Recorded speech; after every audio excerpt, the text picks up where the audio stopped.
Hello बच्चों, आज मैं आपको कक्षा 10वीं जिसका विषय है गणित, इसकी वर्कशीट नंबर 23 समझाऊंगी, जिसकी डेट है मेरे पास 1 सितंबर 2021। आज की वर्कशीट में भी हम दो चर वाले रैखिक समीकरण युग में बदले जा सकने वाली समीकरण इन्हीं के बारे में जानेंगे। लास्ट वर्कशीट में हमने ये वाली विधि समझी थी, है ना, कि कुछ समीकरण हमारे पास ऐसी होती हैं जो दो चर वाली तो होती हैं, लेकिन ना वो रैखिक समीकरण नहीं होती है।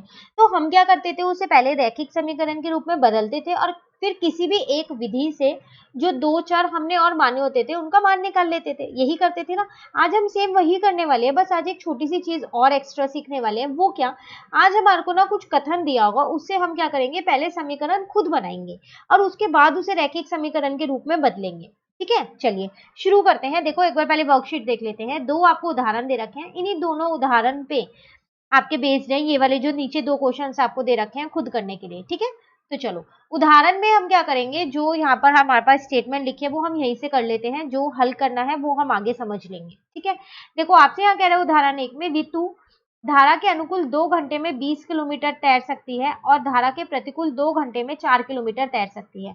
उसकी स्थिर जल में तैरने की चाल तथा धारा की चाल ज्ञात कीजिए। देखो, एक लड़की है ऋतु, वो धारा के अनुकूल में 2 घंटे तैर सकती है 20 किलोमीटर और धारा के प्रतिकूल में भी 2 घंटे तैर सकती है 4 किलोमीटर। ठीक है, ये आपको क्या दूरी दे रखी है और समय दे रखा है।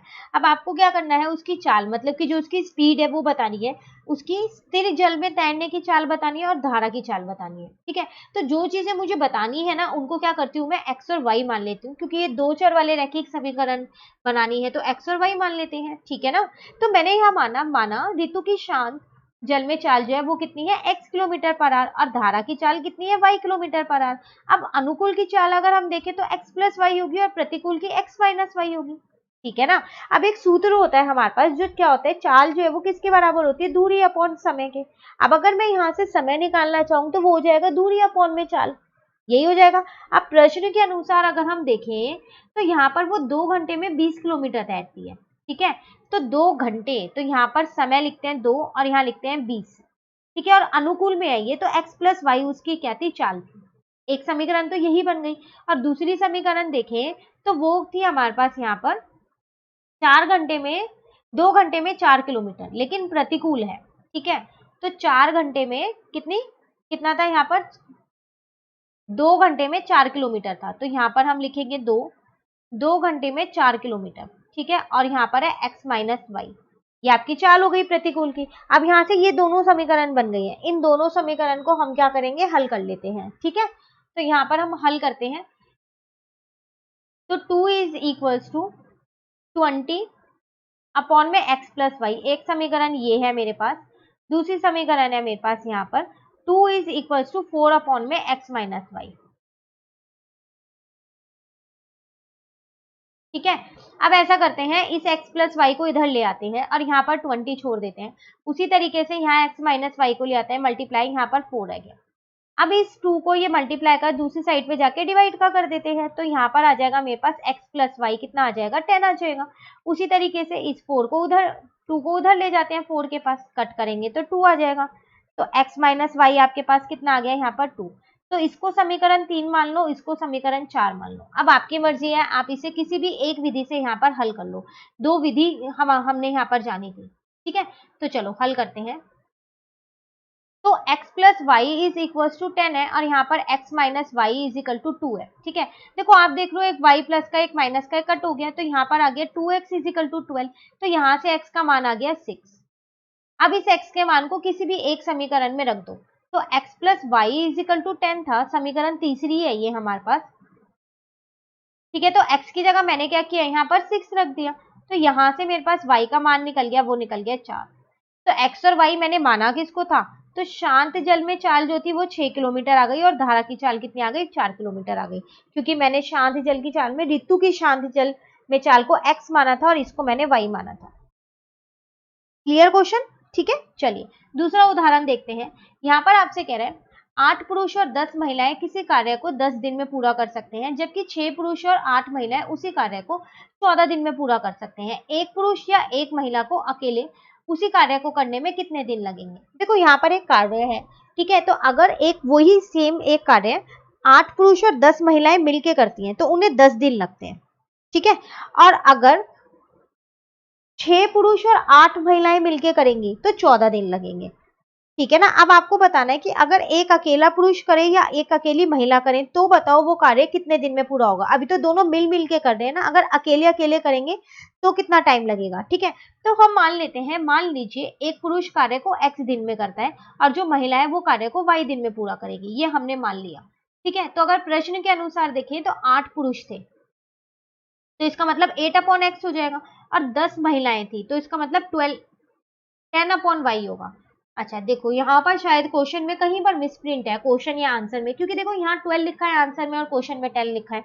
हम ऐसा करते हैं, इसको 12 कर देते हैं। आप एक बार अपनी टीचर से कंफर्म कर लीजिएगा कि कहाँ पर मिसप्रिंट है। अगर वो बोले आंसर में मिसप्रिंट है तो आप आंसर सही कर लीजिएगा, फिर पूरा आंसर आप 10 से सॉल्व कीजिएगा। और अगर वो बोले क्वेश्चन में 12 कर लो तो हम 12 से सॉल्व कर ही रहे हैं, फिर तो कोई दिक्कत ही नहीं है, ठीक है ना। तो चलिए देखो, एक पुरुष x दिन में करता है तो 8 पुरुष कितने दिन में करेंगे, 8/x। उसी तरीके से एक महिला y दिन में करते हैं तो 12 महिलाएं कितने दिन में करेंगे, 12/y। और टोटल कितने दिन थे, 10 दिन थे तो 1/10 एक दिन का आ जाएगा, ठीक है। उसी तरीके से फिर दूसरी समीकरण यहाँ से बनेगी, 6 पुरुष और 8 महिलाएं। तो एक पुरुष एक दिन में कितना x दिन में काम पूरा कर रहा है, एक पुरुष, तो 6 पुरुष कितने में करेंगे, 6/x। महिलाएं कितने y दिन में कर रही है तो 8 महिलाएं कितने करेंगे, 8/y। तो एक दिन का कार्य आ गया यहाँ 1/14, क्योंकि वो 14 दिन में पूरा कर रहे हैं। दोनों समीकरण बन गई। अब आप इसको हल कर लो, लेकिन ये रैखिक समीकरण नहीं है तो पहले इसे रैखिक रूप में लिखना पड़ेगा, है ना। तो चलिए अब इसे हम यहाँ हल करना सीख लेते हैं।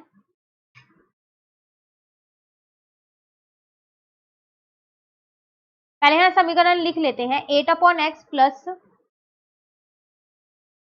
12/y is equal to 1/10। ये मेरी समीकरण 1 है, ठीक है। और दूसरी समीकरण है 6/x plus 8/y is equal to 1/14। ये मेरी दूसरी समीकरण है, ठीक है। अब इसे रैखिक रूप में करने के लिए क्या करते हैं, माना 1/x को हम a मान लेते हैं और 1/y को हम b मान लेते हैं। तो यहाँ पर आ जाएगा 8a प्लस का 12b इज इक्वल टू 1/10, ठीक है। और यहाँ पर आ जाएगा 6a प्लस का 8b इज इक्वल टू 1/14, ठीक है ना। आप 10 को यहाँ पर ले आते हैं, मल्टीप्लाई का हो जाएगा तो 8a प्लस का 12b इज इक्वल टू 1। 14 को यहाँ पर ले आते हैं तो ये हो जाएगा 6a प्लस का 8b इज इक्वल टू 1, ठीक है यहाँ तक। तो 10 इंटू में 8 कितना हो जाएगा, 80a, और 12 इंटू में 10 कितना हो जाएगा, 120b इज इक्वल टू 1। अब 14 को जब आप 6 से इंटू करोगे यहाँ पर, ठीक है, तो 14 6 जो आपके पास होता है 84, तो 84a, और 14 को आप 8 से इंटू करोगे तो कितना आ जाएगा, 112b इज इक्वल टू 1। इसको समीकरण 3 मान लो, इसको समीकरण 4 मान लो, ठीक है। अब आप इन दोनों समीकरण को हल कर दो, आपकी मर्जी, आप किसी भी तरीके से कर सकते हो। तो क्या करते हैं, चलो ऐसा करते हैं, समीकरण 3 से क्या करते हैं, a का मान निकाल लेते हैं, ठीक है। तो 80a plus 120b is equal to 1। तो मैंने यहाँ पर क्या किया, 80a ऐसे ही रहने दिया और इस 120 को मैं इधर ले गई, ठीक है। अब इस 80 को भी मैं इधर ले आई, ठीक है ना यहाँ तक। अब इस a का मान, इसको मैं समीकरण कितनी मान लेती हूँ, अपनी 5 मान लेती हूँ। और a के मान को क्या करते हैं, a के मान को समीकरण 4 में रखने पर, ठीक है। तो समीकरण 4 मेरे पास यहाँ पर है, 84a plus 112b is equal to 1।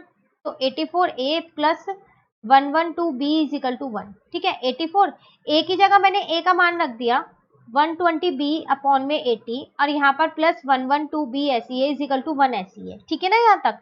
अब आप देखो ये दोनों कट हो रहे हैं 4 की टेबल से, तो ये 20 पे आ रहा है, ये 21 पे आ रहा है। अब 21 को अंदर इंटू करेंगे तो 21 माइनस 21 को 120 से इंटू करेंगे तो आपके पास आ जाएगा 2520b अपॉन में 20, ठीक है, प्लस का 112b इज इक्वल टू 1। इसके नीचे कुछ नहीं है तो 1 लगा लेते हैं। अब हम क्या करते हैं, यहाँ पर अपने हर एक जैसे कर लेते हैं, तो ये 20 हो जाएगा, 21 माइनस 2520b प्लस 112 इंटू में 20, हर एक जैसे किए, ठीक है। तो 21 माइनस 2520b, अब क्या करते हैं 112 को 20 से इंटू कर लेते हैं, तो यहाँ पर b भी आएगा, ठीक है। तो आ जाएगा 2240b। अब ये 20 यहाँ पर देखो डिवाइड का है, उधर जाके ये मल्टीप्लाई का हो गया, तो 1 के साथ इंटू किया तो 20 आ गया, ठीक है। इन दोनों को 2520 में से मैंने क्या किया, 2240 को माइनस कर दिया, लेकिन आएगा माइनस का क्योंकि 2520 बड़ा है, ये b ऐसे ही लिखा हुआ है। अब इस 21 को हम दूसरी साइड पे ले गए, तो माइनस का 280 b is equal to 20 minus 21, तो माइनस का 280 b is equal to -1, minus से माइनस कट गया, तो यहाँ पर b का मान आ गया 1/280। क्लियर है यहाँ तक? सिर्फ b का मान निकाला है, आप कोई सी भी विधि से इसे हल कर सकते हो। अब इस b के मान को क्या करती हूँ मैं, समीकरण 5 में रख देती हूँ ताकि a का मान आ जाए। तो चलो यहाँ लिख देते हैं, b के मान को समीकरण 5 में रखने पर, ठीक है, तो a इज इक्वल टू, समीकरण 5 है क्या मेरे पास, a is equal to 1 minus 120 b upon में 80, ठीक है, ये आपके पास है समीकरण 5। तो a is equal to 1 minus 120 b की जगह 1 अपॉन में 280, ठीक है, और अपॉन में 80 ऐसी है, यही था ना आपका मान। अब इस जीरो से इस जीरो को काट दिया, तो ये कितना आ गया, a is equal to 1 minus 12 upon में 28, नीचे का 1 ऐसी और ये 80 ऐसी है, ठीक है। अब हम क्या करते हैं, हर एक जैसे कर लेते हैं, तो 28 माइनस 12 अपॉन में 28, और ये 80 जब ऊपर जाएगा तो पलट जाएगा, तो 80 का 1 अपॉन 80 बन गया, ठीक है ना। अब हम क्या करेंगे, 28 में से 12 को माइनस कर देंगे, तो 16 अपॉन में 28 इंटू में 1 अपॉन में 80। अब 16 की टेबल में 80 आता है, बिल्कुल आता है 5 पे, इसको इससे कट कर दिया, ठीक है। अब 5 को 28 से इंटू जब हम करेंगे तो a का मान आ गया 1 अपॉन में 140। तो हमने a माना किसे था, 1 अपॉन x को माना था, देखो जरा यहाँ पर माना था 1 अपॉन x को, और b किसे माना था, 1 अपॉन y को।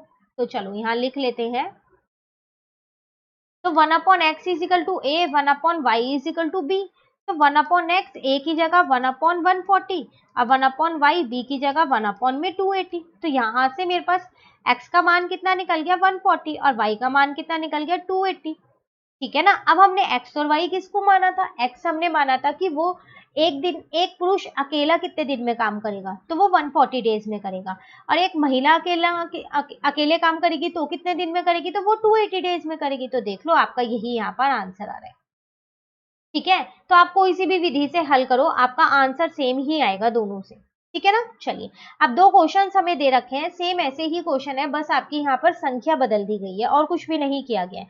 चलो देखते हैं। तो क्वेश्चन नंबर 1 आपसे यहाँ पर क्या कह रहा है, एक नाव धारा के प्रतिकूल 30 किलोमीटर तथा धारा के अनुकूल कितने 44 किलोमीटर जाने के लिए 10 घंटे लेती है, तथा 13 घंटे में धारा के प्रतिकूल 40 किलोमीटर तथा धारा के अनुकूल 55 किलोमीटर जा सकती है। धारा की चाल एवं शांत जल की नाव की चाल ज्ञात कीजिए। तो सेम ही क्वेश्चन है, बस ऊपर एक लड़की का दे दिया था ऋतु का, और यहाँ पर आपको एक नाव का दे दिया है, ठीक है। तो वो आपको कह रहा है जो एक नाव है वो धारा के प्रतिकूल कितने किलोमीटर जाती है, 30 किलोमीटर, और धारा के अनुकूल कितना लेती है, 44 किलोमीटर लेती है, और कितने घंटे लेती है, दोनों के लिए 10 घंटे लेती है। उसी तरीके से वो 13 घंटे में प्रतिकूल 40 किलोमीटर, अनुकूल 55 किलोमीटर तय करती है। तो आपको क्या करना है, धारा की चाल बतानी है और एवं शांत जल में नाव की चाल ज्ञात करनी है, दोनों ही आपको बतानी है। तो आप देख लो ना, सेम यही क्वेश्चन है, ठीक है। तो चलिए इसको यहाँ पर कर लेते हैं।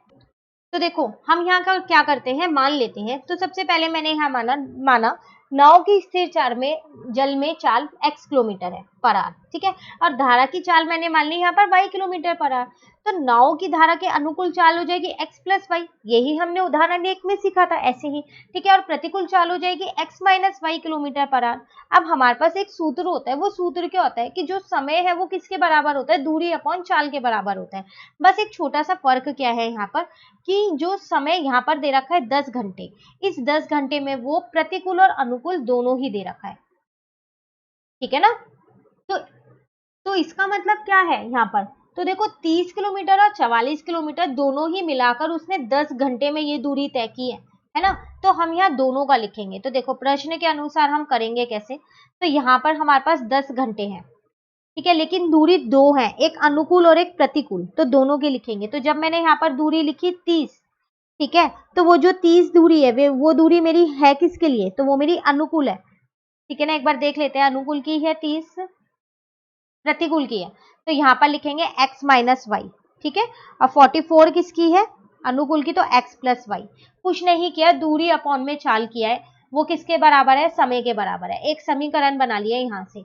उसी तरीके से दूसरी समीकरण यहाँ से बन जाएगी, 13 घंटे हैं तो समय की जगह 13 लिखेंगे, ठीक है। प्रतिकूल में 40 किलोमीटर की दूरी है और इसमें 55 की है, तो 40 अपॉन में प्रतिकूल की जो हमारे पास चाल है वो लिख देंगे और 55 अनुकूल की जो चाल है वो लिख देंगे, ठीक है। तो यहाँ पर मैं लिख रही हूँ दूसरी समीकरण, तो 13 है यहाँ पर, ठीक है। तो वो कितने आ जाएगा, 40 अपॉन में x माइनस वाई और यहाँ पर आ जाएगा 55 अपॉन में x प्लस वाई, ठीक है। तो ये आपकी समीकरण 1 बन गई, ये आपकी समीकरण 2 बन गई।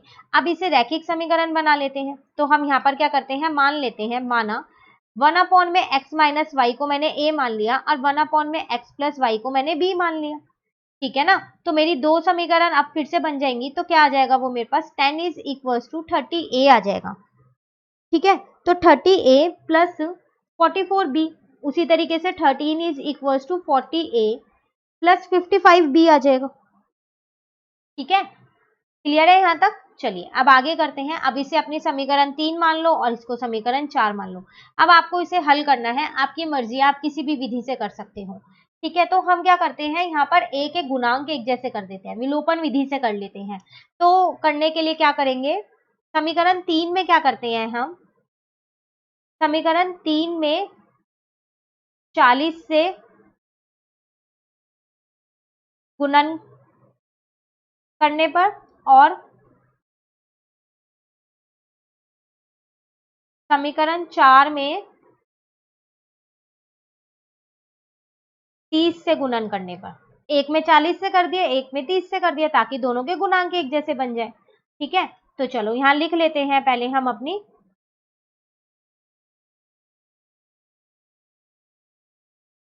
तो समीकरण 3 हमारे पास यहाँ पर है 10 is equals to 30a plus 44b, ठीक है ना। इसमें क्या करना है, हमें 40 से गुना करना है। और जो हमारी समीकरण 4 है वो हमारे पास है 13 is equals to 40a plus का 55b, ठीक है ना। और इसमें किससे, 30 से गुना करना है, ठीक है। तो यहाँ पर जब हम गुना करेंगे तो देखते हैं, चलो कितना आएगा यहाँ पर हमारा।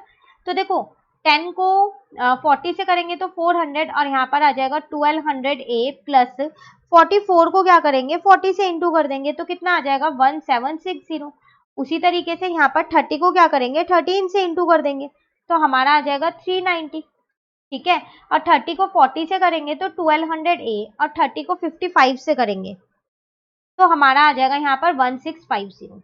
हो गए दोनों के गुणांक एक जैसे, ठीक है। अब आप इसे क्या करो, इसे समीकरण 5 और इसे समीकरण 6 मान लो।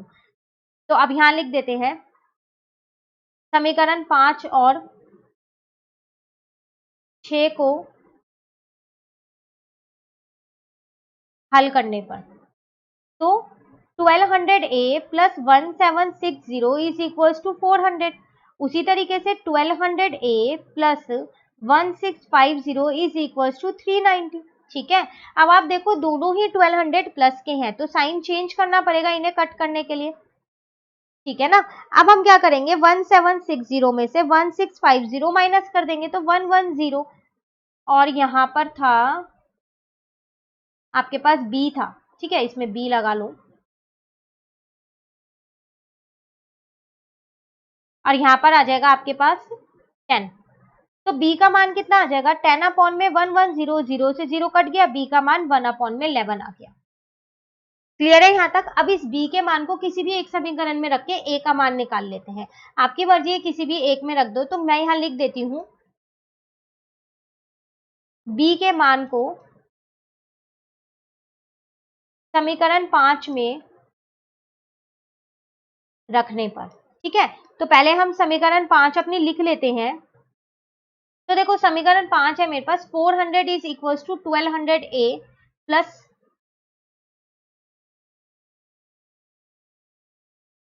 1760b, ठीक है। तो ये 400 ऐसी है, यहाँ पर 1200a ऐसी ही है, 1760 ऐसी है, b की जगह मैंने 1/11 लिख दिया है, ठीक है।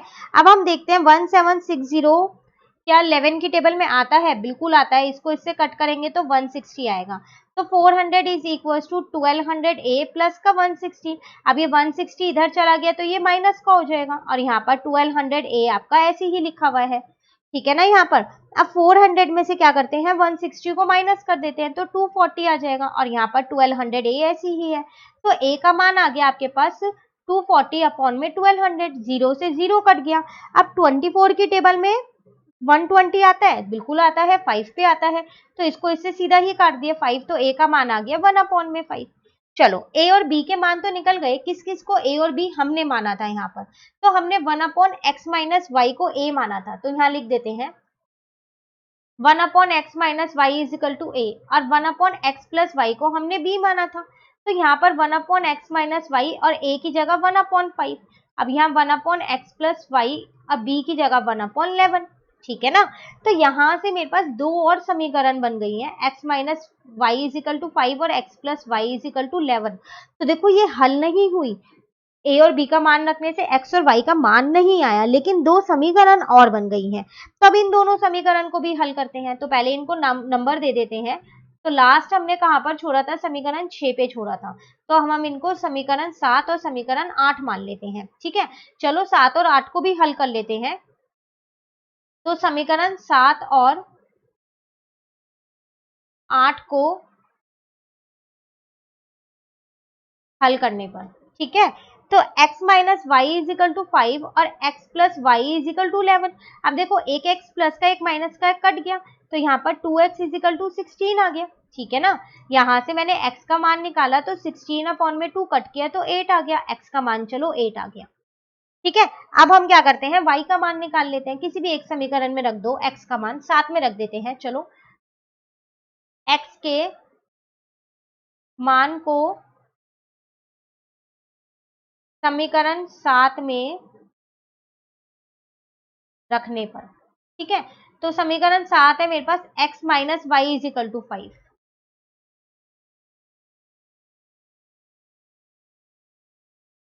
तो x की जगह पर 8 minus y is equal to 5, यहाँ से y का मान कितना आ गया, 3 आ गया। अब आपने x और y माना किस किस को था, तो वो यहाँ पर लिख दो, तो चलो यहाँ लिख दो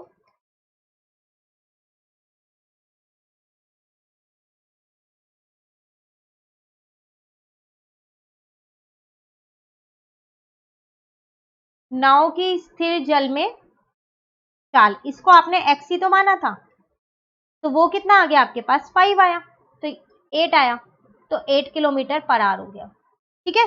उसके बाद आपने धारा की चाल को क्या माना था, वो आपने y माना था, तो वो कितना आ गया 3 किलोमीटर पर आवर।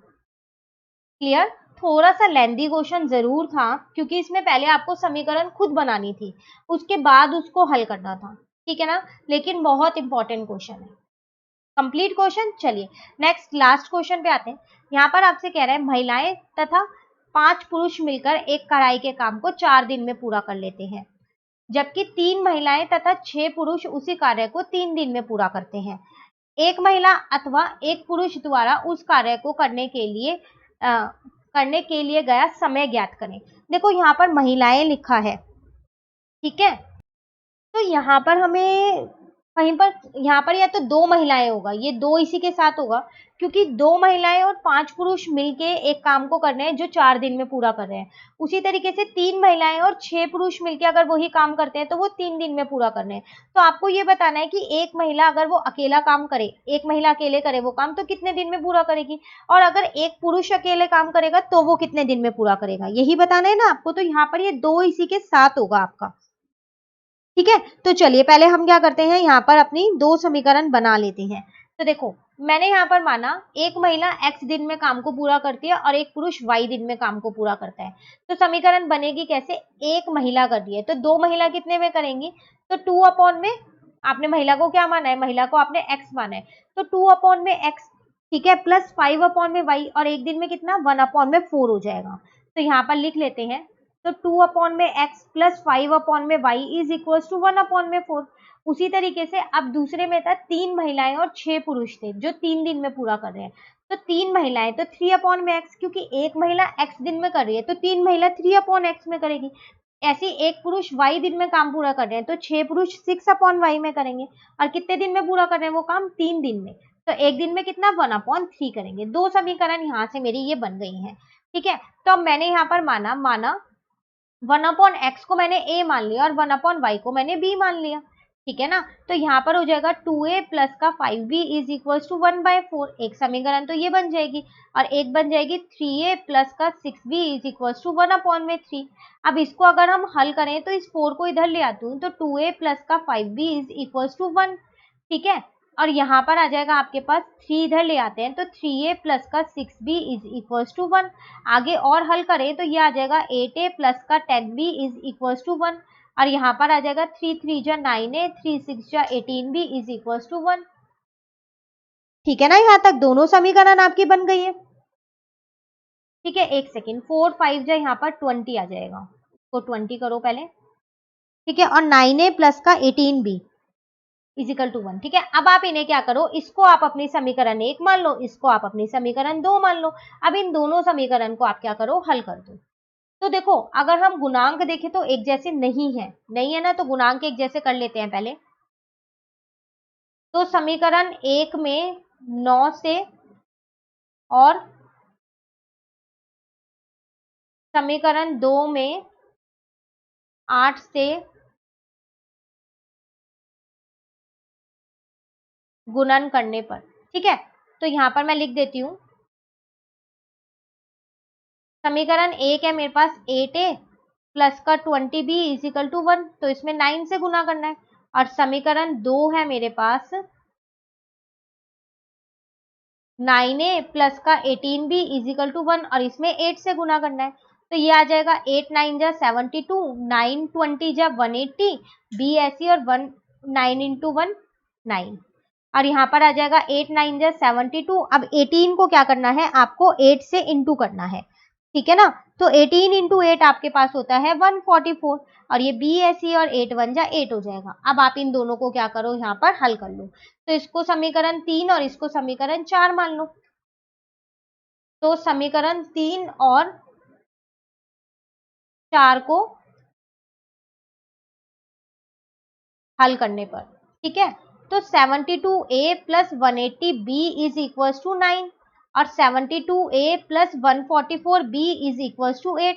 अब देखो, दोनों के ही साइन प्लस के हैं, तो साइन चेंज करना पड़ेगा तभी ये कट हो पाएगा, ठीक है। तो अब हम क्या करते हैं, 180 में से 144 को माइनस कर देते हैं, तो 36b, और 9 में से 8 जाएगा तो 1 आ गया, तो यहाँ से मेरे पास b का मान निकल के आ गया 1/36।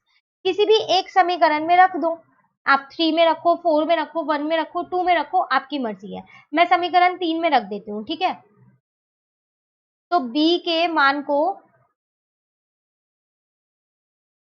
समीकरण 3 में रखने पर, ठीक है। तो समीकरण 3 हमारे पास है क्या, पहले वो देख लेते हैं। तो 72a plus 180b is equal to 9 है, तो 72a plus 180b is equal to 9।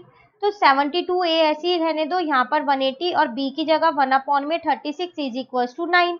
अब 180 को क्या करो, 36 से डिवाइड कर दो, तो ये पूरा पूरा जा रहा है 5 पे। तो 72a प्लस का 5 इज इक्वल टू 9, तो 72a इज इक्वल टू 4, 5 उधर गया तो माइनस का हो गया, तो a का मान कितना आ गया, 4/72। अब 72 को 4 से डिवाइड करोगे तो 18 आएगा, तो यहाँ 1/18 आ गया a। अब देखो, आपने a और b माना किस किस को था वो देख लो जल्दी से यहाँ पर। तो a हमने माना है 1/x को, और b हमने माना है 1/y को, तो यहाँ लिख देते हैं 1/x is equal to a, 1/y is equal to b, ठीक है ना। तो 1/x a की जगह 1/18, यहाँ से x आ गया मेरे पास 18, 1/y b की जगह 1/36, यहाँ से मेरे पास y आ गया 36, ठीक है। अब हमने x और y किसको माना था, x और y का मान तो चलो निकल गया, तो x हमने किसे माना था, एक महिला x दिन में काम पूरा करती है, ठीक है। तो x दिनों में काम पूरा करती है, तो यहाँ लिख देते हैं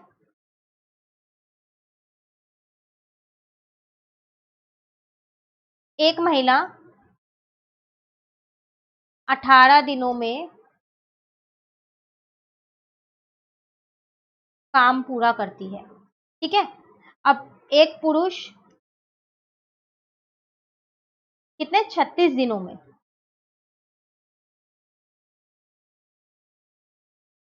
36 दिनों में काम पूरा करता है, ठीक है ना। तो ये था आपके पास क्वेश्चन। तो दोनों ही क्वेश्चन जो आपको उदाहरण दे रखे हैं उसी के ऊपर दिए थे, बस आपको समीकरण बनानी आनी चाहिए। हल तो आप किसी भी विधि से कर सकते हैं, ठीक है। इसी के साथ हमारी ये वर्कशीट नंबर 23 कंप्लीट होती है। अब वर्कशीट नंबर 24 जो है वो हम अपनी नेक्स्ट वीडियो में समझेंगे। तो अगर आपको ये वीडियो अच्छी लगी तो आप इसको लाइक जरूर कीजिएगा और मेरे चैनल को सब्सक्राइब कीजिएगा। Thank you.